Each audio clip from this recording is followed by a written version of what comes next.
1 2 1 2 1 2 1 2. How y'all are? Y'all good? Y'all good? I can't hear y'all. Y'all good? Y'all gonna have to wake up in this thing, man. I can't do what I do. It's your boy Wild Wayne from Q93 and iHeartMedia, and I work with the New Orleans Pelicans, and I do all kind of good stuff. But we got an exciting panel coming up for all my content creators, my innovators, my influencers. This one's for you. We got some cats that are doing some great work in New Orleans, in the Dirty South, and we're going to chop it up with them today. So they're digital creators, and they're going to talk about how you can build your audience, how you can keep it authentic, and how you can do great content that's going to be compelling and motivate people to check out what you're doing, and they're going to give you it from an expert level. I know all three of these guys, and they've done some amazing work. We're going to start with my main man, Subtweet Sean. Y'all give it up for Subtweet Sean. He's about to come out. You gonna hit him with a dance move or something, bro? No, you ain't doing that. You ain't doing that. All right, we're gonna find out about his journey and the content that he's got going. And my next guest to share with you guys is Brian McIntosh. I'll give it up for B Mac. You've seen him on BET holding it down with the fellas. There it is. North Kakalaki to Georgia, and now in the boot.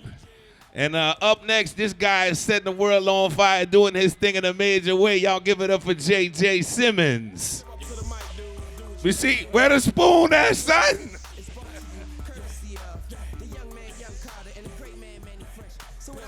But you couldn't get credentials for the spoon to get in? What's happening? All right, let's get this thing started. Y'all give it up for all three of those guys right quick, because they're doing great work. They're doing great work. We're going to jump into this thing. Our first question is for each one of you guys, is you've all built a very unique platform and in different ways, but they all have been very successful. So tell us a little bit about how you started your journey. And I'm going to start with you, Sean. Let's start with Subtweet Sean. It started in high school, like 2014, it's 2015, and I got an iPhone for the first time, and I got on Instagram, started making videos, and from there, I just started making content while I was in school. I made a little viral dance / song, performed at Jazz Fest, you know what I'm saying? And what song was that? It was called Hit the Dolphin. Uh-huh. Where people, they'll jump up like a dolphin, you know what I'm saying? One of the ones right there. So, was doing all that while I was in high school. Literally would have to stop in the middle of taking a final exam to go perform at Jazz Fest. Right. You know what I'm saying? To come back. So really just building it up from high school, man. I just kept going, ever since then. Okay. And B-Mac? Yeah, man. So for me, man, it could be a long answer, so I'm going to make it quick. So, I started at ESPN. I worked from behind the scenes. I used to work on First Take with Stephen A. Smith. So I was a segment producer on that show. Okay. And, I kind of, for me at that time, I saw where things were going with social media in 2017 at the time. So I took a role with BET, full-time social and digital. So I left television, which at the time, my family like, yo, you bugging. Like, I was at ESPN. I got staff benefits. Disney right over there. You see the budget. Right. You know what I'm saying? It's like, what's wrong with you? Bro, you bugging. I'm like, nah, man, I'm rolling the dice on myself, so I came to BET. Okay. And I've been in BET 8 years now, man. I had the #1 digital show on the network. We're in season 3. We just got the Telly Award. You know what I'm saying? So Well, tell them the name of that show. Yeah, For the Fellas on BET. So, you know what I'm saying? Like, we bring black men together just like this. Right. And have important conversations. And it's dope because, like, it's something that's needed. And for me, it was a passion project as a father. You know what I'm saying? Like, I needed something to watch where I could just get some education and guidance from, especially what I was dealing with in my personal life at the time. So to see the way the show is being received when it came from a place of, like, that's something I was really going through. So to have a show that's being received that way from people, it's love, man. So, yeah, it's been a journey, but I'm blessed. There it is. Yeah, there it is. Nah. Well, for me, after Katrina, I'm in Houston, and I'm a rapper at the time, and I'm on a radio 17 weeks in a row. In Houston, I had a song. I finally got on the radio. I was running behind this guy. We couldn't get on the radio in New Orleans. You Highness, right? King Your Highness. That was King my Your Highness. rap name. I've always been extravagant. That's why I got this cape on. I like to be seen. How many of y'all like to be seen? Amen. Yeah. 2 people. Okay. So, yeah, they lying. They big lying. Because how many of y'all feel like y'all supposed to be up here? Let me see y'all hands. Okay, 4 people. Okay, cool. Anyway, I'm rapping at the time. I'm on the radio, and I get this golden opportunity to be a host of a TV show in Houston. And this is when TV was absolutely everything. This was in a MySpace era. Yeah. And I'm hosting this TV show in Houston called Hot TV.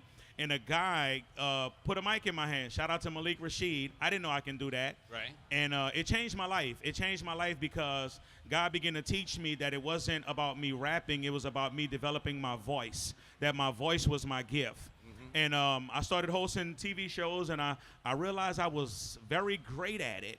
And I used to send you DVDs, right? Yeah, absolutely. While Wayne was on a TV show called Fat and all that, and I remember I used to send him my DVDs, like, bro, tell me if I'm right, if I'm good, and da-da-da-da-da. And you would actually watch them, and that meant so much to me. Right. And that was 19 years ago in 2007, and here I am today, and I just want to encourage somebody. I'm 41 years old today, and I finally got my greatest breakthrough of my life.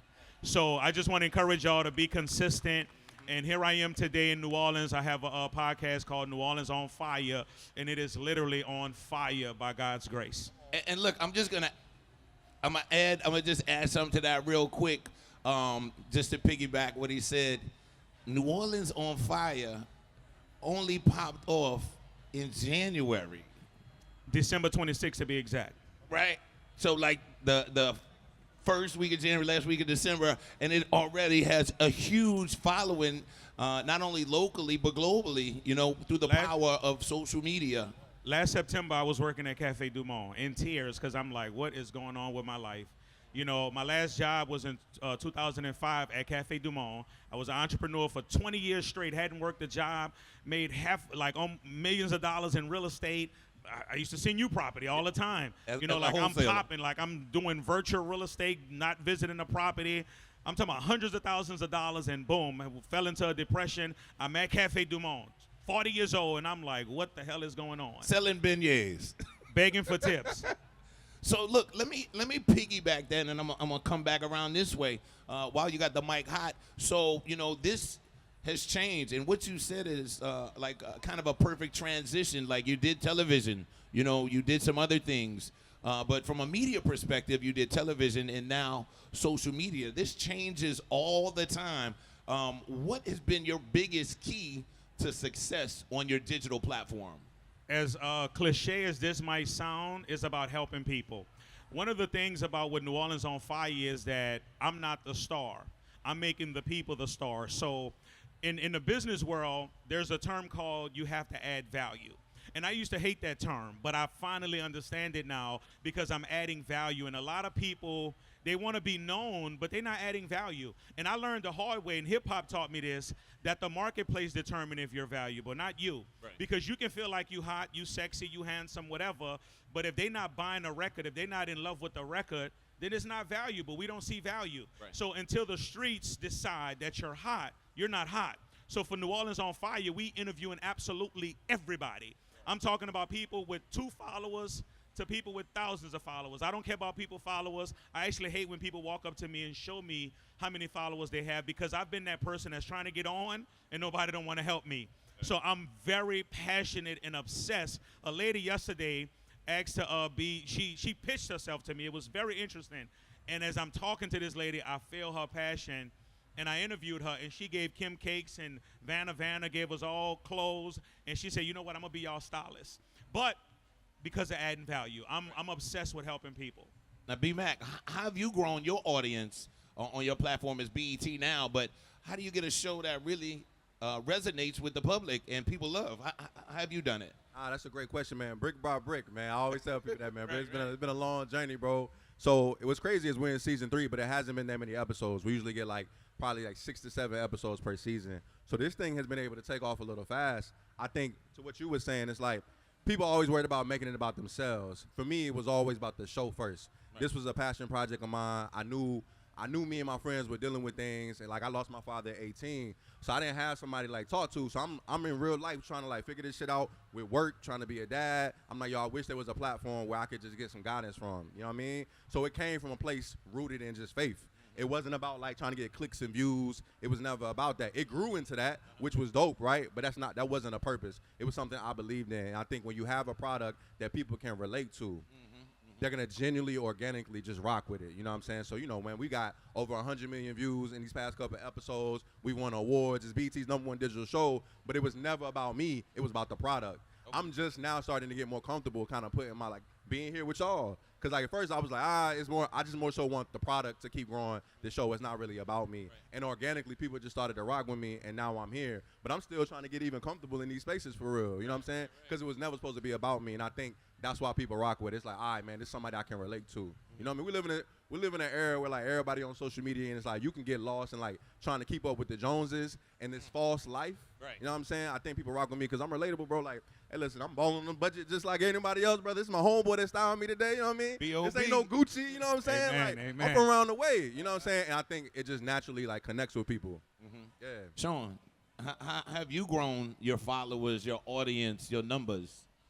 I feel like, man, just me reinventing myself over the years. I started off doing, you know, comedy, skits and stuff like that, transitioned into doing music, and then transitioned into doing acting. But, of course, you know, I'm on the radio now as well as a radio personality on Streets 100.3. So go ahead and plug that radio station. Yeah.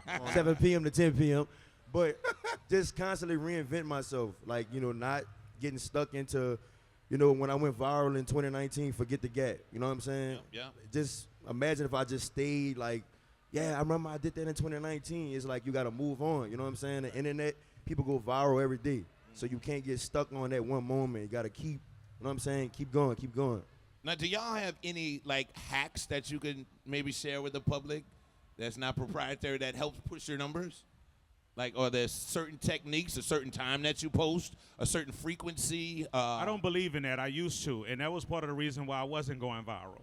You know, I've brought courses, you know, post 3 times a day, 7 in the morning, 12 in the evening. I post sometimes 15 times a day. You know, I've decided to debunk all the hypotheticals. Mm-hmm. What I would really say is to work on your mind. I believe it's all spiritual. You know, I read a book called The Power of Your Subconscious Mind. How many of y'all ever heard of that book? Okay, 1 person. 2, okay, I'm sorry. Yeah, I believe everything is internal. I believe you create your reality from what's inside of you. You know, because I've been trying to study all kind of stuff for the longest, like literally. And I'm going to add to that. So I've watched your journey, obviously, for a long time. But this particular portion of your journey, like, you have debunked all of these things where people say, oh, you don't want to post that many. It's going to look like spam and da-da-da-da. It needs to be 12 seconds versus 15. Da-da-da. Like, and there's no method to the madness. But frequency. Yes. And I think compelling content. I've posted 7 videos back to back, like literally in real life. You gonna add something, B-Mike? Yeah, nah. So I think, you know, so at BET, you know, we have the strategy, and I think what you're saying, like, that's a strategy for your platform, Correct. your community. I do think, you know, you should have a strategy for your audience and community, whatever that may be. Kev on stage, I joke all the time with him. I'm like, bro, he posts like 15 times a day, and all them joints be going off. I can't do that, and right? You having New Orleans deep in it. You know what I'm saying? But I can't post 15 times a day, right? Like, it ain't gonna work. So I think you have to find what works for your audience. Constantly test things out, constantly lean into trends, but also just posting with intention, right? Ask yourself, all right, people have short attention spans. The first 3 seconds is essential. The thumbnail, text over video. The time of day, to your point, I've seen videos go, I posted a video Friday night at like midnight. That joint got like 1 million views. So to your point, it really don't matter, right? But I think the intention and grabbing somebody's attention within the first 3 seconds, that's essential. Cold opens, those are things y'all should be doing as you're posting content on your platform. I'm familiar with that, and I tried that, and it did work. I'm sorry, Sean, but now explain to the public what a cold open is. For sure. So a cold open is like, let's say you do an interview. The first 3 seconds, you take out that interview. It could be Charlamagne the God being like, I love black people, or I love my wife, or my wife, I cheated on my wife. Hopefully he didn't. But let's say that's what he said. Right. I'm taking that. That's going in the first 3 seconds because that's going to draw somebody in to watch the clip, right? I did an interview with Lou Young the other day, and he just knew that Cadillac records happened during slavery, which is crazy work. Like, brother, you're bugging. But I said, thank you, brother. I'm going to take that clip. Right. That's going in the cold open, and that's going to lead into the interview. Right. And that clip got like 800,000 views, right? Because it's like, yo, what did he just say? It brings somebody's attention in. So cold open is basically just trying to grab somebody's attention so they'll watch your full clip or your full interview. I'll add on to that. Like he said, you know, it's definitely specific to your audience. Like, definitely check your insights on your page. You know what I'm saying? You can always see at what time like most of your followers are online. So definitely I feel like you should always check that. And just to kind of let y'all in on the dark side of Instagram, when y'all feel like y'all shadow banned, it's because they want y'all to pay for promo. Correct. So don't ever just feel like, you know what I'm saying, oh, people ain't watching me. Right. It's a thing that they do, you know what I'm To saying? do an ad boost. Yeah. Okay. That's what they want you to do. Uh-huh. So if you got to delete the video and repost it again, keep doing it until, you know what I'm saying, people see it. That's how it is on TikTok. If you get 25 views on it, delete it, repost it again, put another hashtag, you know what I'm saying? So consistency. Let me add one more thing. A strategy is to include other people in what you're doing. You know, a lot of us, like I've made it my business not to make New Orleans on Fire all about me. I have 2 co-hosts, you know, and when you add value, again, the value come back. So a lot of times when you're trying to do everything by yourself and you don't believe, you know, you interviewed Visa yesterday. I pay Visa to film me. I don't ask Visa to do nothing for me for free. Right. But we helping each other, we working. But I've created a community in my New Orleans on Fire ecosystem that I'm adding value to my people. So a lot of times we just, you know, we want to go viral, but we don't add value. We're not helping nobody. So that's a strategy for sure. Yeah, as soon as I was on the elevator at the Dome yesterday getting in the suite, the lady said, I just saw you with the kid Visa. Like, this was just a couple of hours later. So that's crazy. Yeah. Now, you talked about how you guys got started. We have some aspiring content creators out here, maybe some that have recently started, maybe even a couple of veterans. But what would you tell somebody that's just getting started? Like, what advice would you give them to kind of start with a good foundation? Yo, learn how to do everything. Like, I know every aspect of the production. I started in behind the scenes producing, right? Like, I graduated, was at ESPN as a PA production assistant, worked my way up. So I know how to create a show. I know how to create a strategy. I know how to create a budget. I know how to strategically roll my show out. I know every facet. Know how to edit. Right. So it helps me when I'm trying to be on camera because I'm looking at it from a totally different lens. A lot of people right now just want to be on camera, which is cool, right? Like, I get it. But it's like, if you don't know all aspects of production, it'll show. You know what I'm saying? I think for me, the reason I'm able to separate myself apart with the show is because it's the whole total package in which we market it, we roll it out, everything. And that's me being hands-on. Like, I'm on camera, I'm staying with the editor at night. I just did BT Awards Media House. I was doing interviews from 8 to 5. I stayed with the editor until 9 o'clock in the PO office. All right, let's do this clip. I want this here. I want this section here. I want this code open. I'm very hands-on, and that's what makes the product grow. So that would be my advice. Like, listen, you need to learn everything. Learn how to write a script. Learn how to create a show, a one sheet. Like, these are essential things that you need to be in this industry. Whether you're working at a corporate job or not, you should know that as you're being a content creator, a filmmaker, etc. All right, you guys want to chime in? One of my greatest books that I've ever read is called Think and Grow Rich. And what I learned in Think and Grow Rich is that the only people who get what they want in life is those who know what they want. And I've discovered that most people really don't know what they want. Most people are not clear exactly on what they want. Like, for an example, I've always known that I'm supposed to be a star. Like, that desire, I tried to shake it.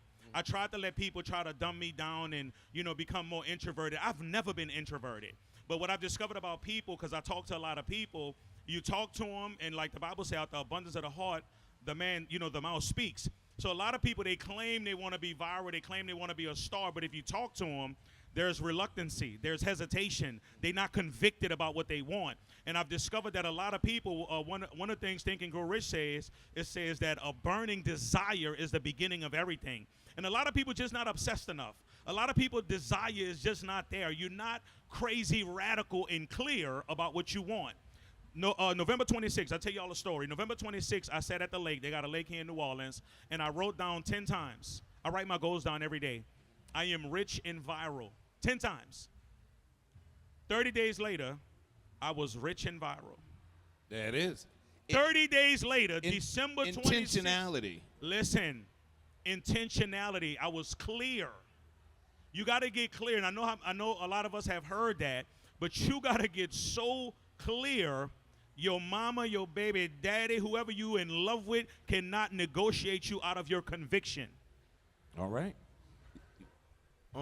He basically like really covered what I was gonna say. Just really, you know, be intentional, man. Like, make sure your heart is in exactly what you want to do, because it's a lot that go into this. Like, you know, people don't really see, like you saying, learning everything. Like, ever since I started doing it since 2014. I shoot my own videos. I even started producing my own songs, you know what I'm saying? So it's like a lot of stuff you got to do. Like, it's stand up till 5, 6 in the morning, you know what I'm saying? And I think each one of you guys said something that resonates with each one of you in your story is that it takes work. Like, you know, I think sometimes we make it look so easy, right? And they think there's not much work, but I ain't gonna lie, I done seen JJ working his butt off more than ever right now, and the dividends are there. You telling me that you was at BET, you stayed through your thing, then you interviewed all these people. Your brain was probably fried for a minute, but you had to jump back in the studio to get it done. I done seen Subtween Saw since the first videos on the lakefront.